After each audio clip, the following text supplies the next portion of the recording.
নমস্কাৰ, তোমালোক সকলোকে মোৰ এই মেথামেটিক্স লাৰ্ণিং চেনেলটোলৈ স্বাগতম জনাইছোঁ। আজি আমি পঢ়িম অনুশীলনী 1.2। এক নম্বৰ কুৱেশ্যনটো কৈছে যে প্ৰতিটো সংখ্যাকে ইয়াৰ মৌলিক উৎপাদকৰ গুণফল হিচাপে প্ৰকাশ কৰা। এক নম্বৰ একটো দিছে যে 140। এতিয়া 140ক আমি কেনেধৰণে মৌলিক উৎপাদক বিশ্লেষণ কৰিম সেইটো জনাৰ আগতে আমি জানিব লাগিব যে মৌলিক উৎপাদক বিশ্লেষণনো কাক কয়। এতিয়া কোনো এটা সংখ্যাৰ যেতিয়া আমাক মৌলিক উৎপাদক বিশ্লেষণ কৰিবলৈ ক'ব, তাৰ অৰ্থ এইটোৱে যে যিটো সংখ্যাৰ আমাৰ মৌলিক উৎপাদক বিশ্লেষণ কৰিবলৈ দিছে সেই সংখ্যাটোৰ মৌলিক উৎপাদকবিলাকত প্ৰকাশ কৰিব লাগে। এতিয়া চাওঁচোন 140ক কেনেধৰণে মৌলিক উৎপাদকত প্ৰকাশ কৰিম। এতিয়া আমি 140ক কিহেৰে হৰণ কৰিম? 140ক আটাইতকৈ সৰু মৌলিক সংখ্যাটো কি? 2। গতিকে আমি 2ৰে হৰণ কৰিম। 140ক যদি আমি 2ৰে কওঁ তেতিয়াহ'লে কিমান হ'ব? 70। 70ক আকৌ কিহে কৰিম? 2ৰে কৰিম। 2ৰে কৰিলে কিমান পাম? 35 পাম। আকৌ 35কতো 2ৰে নাযায়, 35ক কিহে যাব? 5এ যাব। গতিকে কিমান যাব? 7 বাৰ যাব। 7ক কিহে যাব? 7এ যাব। 7ক 7এ গ'লে ইমান। এতেকে মৌলিক উৎপাদকত প্ৰকাশ কৰিলে হ'ব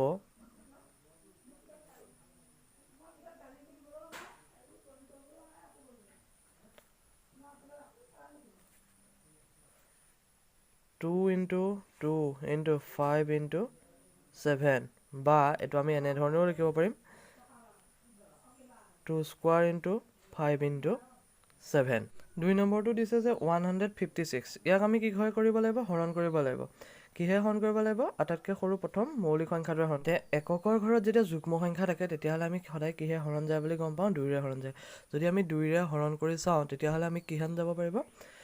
15, 7 বাৰ যাব, 1 থাকিব, এফালে 16 হ'ব, 8, 78 যাব। 78ক 2ৰে কেইবাৰ যাব? 3 বাৰ গ'ল, 8 বাৰ গ'ল। 2ৰে কেইবাৰ যাব? 19 বাৰ যাব। 2ৰে এইটো কিমান হ'ব? এইটো 9 হ'ব, 39 হ'ব। এইফালে কিমান হ'ব? 2ৰে নাযায়, 39ক 3ৰে যাব, 3য়ে এবাৰ যাব, 13 বাৰ যাব। 13ক কিহে যাব? 13য়ে যাব। 13ক 13য়ে কেইবাৰ যাব? এবাৰ যাব। এতেকে মৌলিক উৎপাদকত হ'ব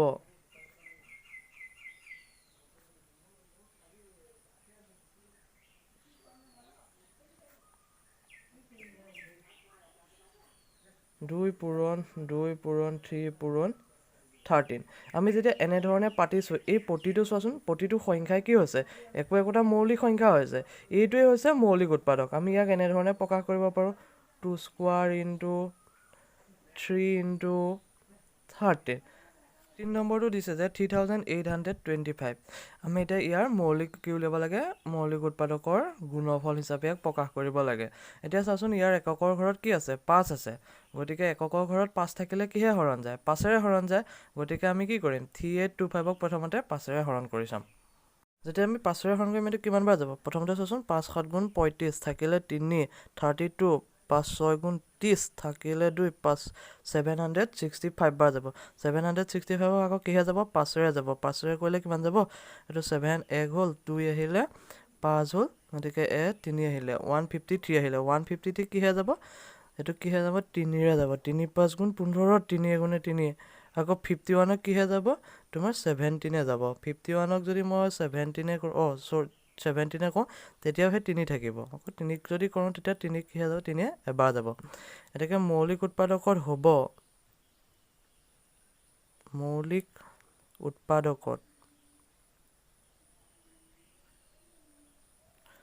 সমান কি বুলি পাতিব পাৰিম? 5 × 5 × 3 × 3 × 17, বা আমি ইয়াক এনেধৰণেও লিখিব পাৰিম 3² × 5² × 17। ইয়াৰ প্ৰত্যেকটো সংখ্যাই কি হৈছে? মৌলিক সংখ্যা হৈছে। 5টো এটা মৌলিক সংখ্যা, 3টো এটা মৌলিক সংখ্যা, 7টো এটা মৌলিক সংখ্যা। আমি এতিয়া ইনটু যে 1টো লিখা নাই কিয়? সেইটো এটা কুৱেশ্যন। কাৰণ 1টো যিহেতু মৌলিক সংখ্যা নহয় আৰু আমাক প্ৰশ্নটো দিছে যে মৌলিক উৎপাদকত প্ৰকাশ কৰিব লাগে, সেইকাৰণে আমি 17ৰ পিছত ইনটু 1 লিখা নাই। 4 নম্বৰটো দিছে 5005। ইয়াৰ যিহেতু এককৰ ঘৰত 5 আছে, গতিকে ইয়াক কিহে হৰণ যাব? 5ৰে হৰণ যাব। গতিকে আমি ইয়াক প্ৰথমতে 5ৰে হৰণ কৰি চাওঁ। আচ্ছা, 5ৰে হৰণ কৰিম চাওঁচোন। তেতিয়াহ'লে 50ক 5এ কেইবাৰ যাব? 10 বাৰ যাব। 0 থাকিলে 5এ 5ক এবাৰ যাব। গতিকে কি পালোঁ? 1001 পালোঁ। 1001ক কিহে হৰণ যাব? এতিয়া 5এ নাযায়, 1 আছে। গতিকে এইটো কিহে যাব? 7ৰে হৰণ যাব। 7ৰে কেইবাৰ হৰণ যাব চোৱাচোন। 7 × 7 থাকিলে 3, এফালে কিমান হ'ব? 30 হ'ব। 30ক 4 × 7 = 28, এফালে কিমান থাকিলে? 2 থাকিলে 21, মানে কিমান হ'ব? 3 হ'ব। আকৌ 143 কিহে হৰণ যাব? 11 হৰণ যাব 11 চাচোন এবাৰ গ'লে 11 হ'ল এফালে কিমান হ'ল 3 অৰ্থাৎ 33 হ'লে 13 গতিকে আমি ইয়াৰ মৌলিক উৎপাদকত প্ৰকাশ কৰিলে কি হ'ব মৌলিক উৎপাদকত হ'ব সমান 5 × 7 × 11 × 13 ইয়াত যেহেতু কোনো এটা সংখ্যাই ৰিপিট হোৱা নাই সেইটো কাৰণে আমি ইয়াৰ কোনো এটা সংখ্যাকে স্কোৱাৰ টাৰ্মত লিখিব নোৱাৰো আৰু ইয়াৰ প্ৰত্যেকটো সংখ্যাই একোটা মৌলিক সংখ্যা হৈছে 5 নম্বৰটো দিছে যে 7429 যেহেতু ইয়াত 29 টো এটা কি হৈছে মৌলিক সংখ্যা গতিকে আমি ইয়াক একোটা মৌলিক সংখ্যাই হৰণ কৰিব লাগিব কিহে হৰণ কৰিম চাওচোন আমি ইয়াক এটা কিহে কৰিম 17 এ হৰণ কৰি চাও কি পাও চাওচোন যেতিয়া আমি ইয়াক 17 এ হৰণ কৰিম তেতিয়া কিমান বাৰ যাব 437 বাৰ যাব 437 কিহে যাব 19 এ কিমান বাৰ যাব 23 বাৰ যাব আৰু 23 কিহে হৰণ যাব 23 ৰে গ'লে কিমান পাম 1 পাম এটাকে মৌলিক উৎপাদকৰ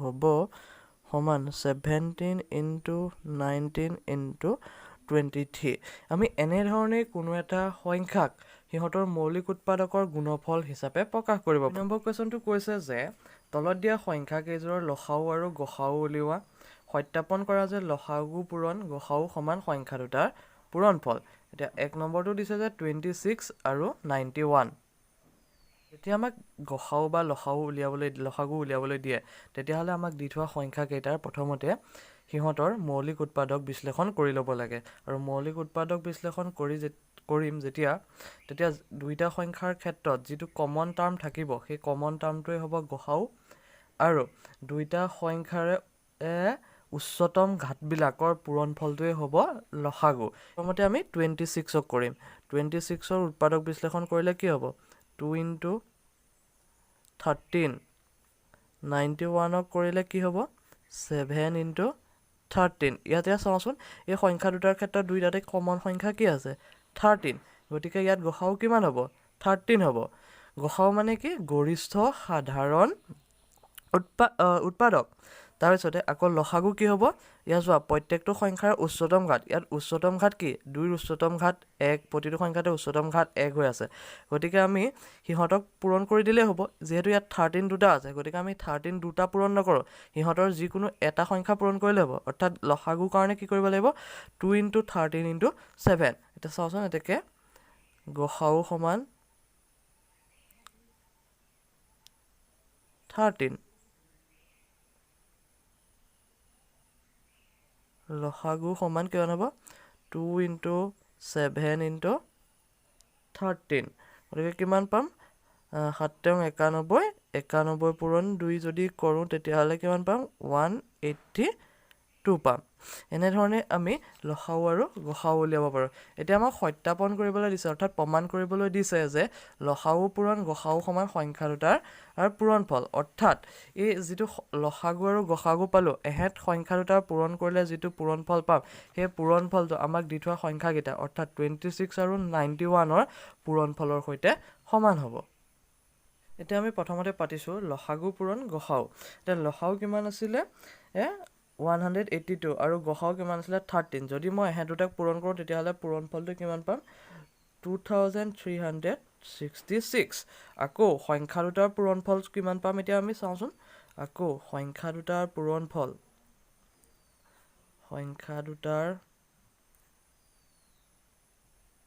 পূৰণফল সমান কিমান আছিলে সংখ্যা দুটা আমাক কিমান দিয়া আছিলে সংখ্যা দুটা 26 আৰু 91 গতিকে 26 আৰু 91ৰ যদি আমি পূৰণ কৰোঁ তেতিয়াহ'লে কি পাম 26 পূৰণ 91 সমান কিমান পাম চাওঁচোন এইটো 26 91 যদি মাল্টিপ্লাই কৰোঁ তেতিয়াহ'লে কিমান পাম 6264 হ'ব 18 23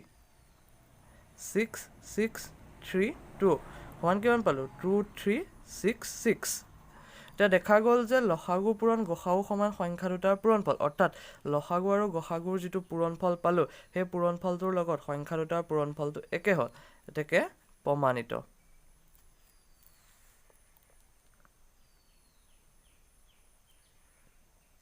নম্বৰটো দিছে 510 আৰু 92 আমি ইয়াত প্ৰথমতে 510ৰ মৌলিক উৎপাদক বিশ্লেষণ কৰিম যিহেতু এককৰ ঘৰত শূন্য আছে গতিকে ইয়াক 2ৰে হৰণ যাব 510ক 2ৰে যদি মই হৰণ কৰোঁ তেতিয়াহ'লে কিমান বাৰ যাব 255ক কিহে যাব 5ৰে যাব 5 5 গুণ 25 5 গুণে 5 51ক কিহে যাব 3ৰে যাব কিমান বাৰ যাব 17 যাব 17ক কিহে যাব 17 যাব কিমান বাৰ যাব 1ৰে যাব আকৌ আমি 92টো একেলগে কৰি লওঁচোন 92টো কিহে যাব 2ৰে যাব 4 বাৰ গ'ল 8 হ'ল 46 হ'ল 46ক 2ৰে কিমান বাৰ যাব 46ক 2ৰে যাব তোমাৰ 23 বাৰ যাব 23 কিহে যাব 23ৰে যাব এবাৰ যাব গতিকে আমি 510 সমান কিমান লিখিব পাৰিম 2 স্কোৱাৰ 2 পূৰণ 5 পূৰণ 3 পূৰণ কিমান পাইছোঁ 17 পাইছোঁ গতিকে কেনেধৰণে লিখিব পাৰিম আকৌ 92ক আমি কেনেধৰণে লিখিব পাৰিম 92ক চোৱাচোন আমি কেনেধৰণে লিখিব পাৰিম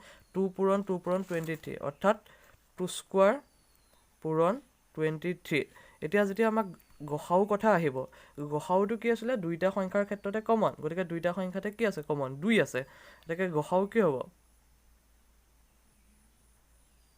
গসাউ সমান কিমান হ'ব 2 হ'ব আৰু লসাগু কিমান হ'ব লসাগুটো কি আছিলে যে দুইটাৰ ক্ষেত্ৰত যিটো উচ্চতম ঘাত সিহঁতৰ পূৰণফল আছিলে এতিয়া ইয়াত চাওঁচোন 5 * 3 * 17 ইয়াত 2টো কিয় পতা নাই যিহেতু 2 স্কোৱাৰটো উচ্চতম ঘাত আছে 2 আৰু 2 স্কোৱাৰ গতিকে দুইটা সংখ্যাৰ ক্ষেত্ৰত 2টো কমন আছে গতিকে 2 স্কোৱাৰটো ডাঙৰ গতিকে আমি 2 স্কোৱাৰ পাতিম 2 স্কোৱাৰ * 23 পাতিম যেতিয়া আমি ইহঁতক পূৰণ কৰিম তেতিয়া পামগৈ যে 23,460 এতেকে লসাগুটো ইমান পালোঁ এতিয়া আমি কৰিম এতিয়া লসাগু পূৰণ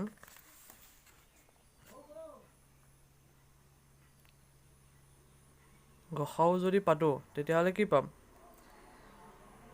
23,460 * 2 কিমান পাম 0 6 দুগুণ 12 2 1 4 দুগুণ 8 1 9 তাৰপৰা কিমান পাম 3 দুগুণ 6 2 দুগুণ 4 এতিয়া সংখ্যা দুটাৰ পূৰণফল চাম সংখ্যা দুটাৰ পূৰণফল কিমান আছিলে সংখ্যা দুটা 510 পূৰণ 92 আমি ইহঁতক এতিয়া পূৰণফলটো কৰি চাওঁচোন 51092ৰে যদি পূৰণ কৰোঁ তেতিয়াহ'লে কিমান পাম 0 2 10 0 9 45 0 2 9 6 4 কিমান পালোঁ 4,6,9,2,0 এনেকৈ দেখা গ'ল যে লসাগু পূৰণ গসাগু যিটো সংখ্যা সেইটো সংখ্যা দুটাৰ পূৰণফলটোৰ লগত সৈতে কি হ'ব প্ৰমাণিত আমি এই ধৰণে ইহঁতৰ প্ৰমাণবিলাক কৰিব পাৰোঁ ইয়াৰ পৰা আমি এটা সংখ্যাৰ যদি লসাগু পাই যাওঁ আৰু সংখ্যা দুটাৰ পূৰণফল যদি আমি পামেই তাৰ পৰা আমি গসাউটো নিৰ্ণয় কৰিব পাৰিম এনেধৰণে আমি ইয়াৰ অংকবোৰ সমাধান কৰিব পাৰিম আৰু তোমালোকে সকলোবোৰ বুজি পাইছা ইয়াৰ পিছতো যদি কিবা নুবুজাকৈ আছে তেন্তে মোক কমেণ্ট কৰি জনাবা আৰু ভিডিঅ'বোৰ চাই ভাল পাইছা যদি চেনেলটো ছাবস্ক্ৰাইব কৰিবা লাইক কৰিবা আৰু লগৰবিলাকৰ সৈতে শ্বেয়াৰ কৰিবলৈ নাপাহৰিবা